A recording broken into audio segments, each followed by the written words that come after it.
Okay, so up in this area right here, there's a pocket. You can get your hand in there.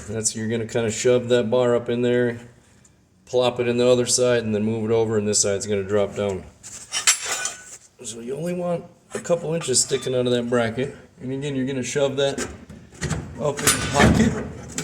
You're gonna lift the other side up and wiggle it out.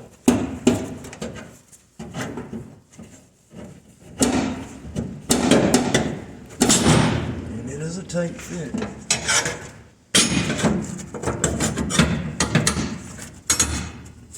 There.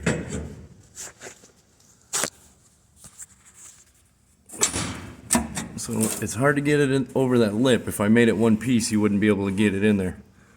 So I have to be able to have you guys get it in. But I don't want you guys to do shock mounts either, so this was the easiest way I could think of it.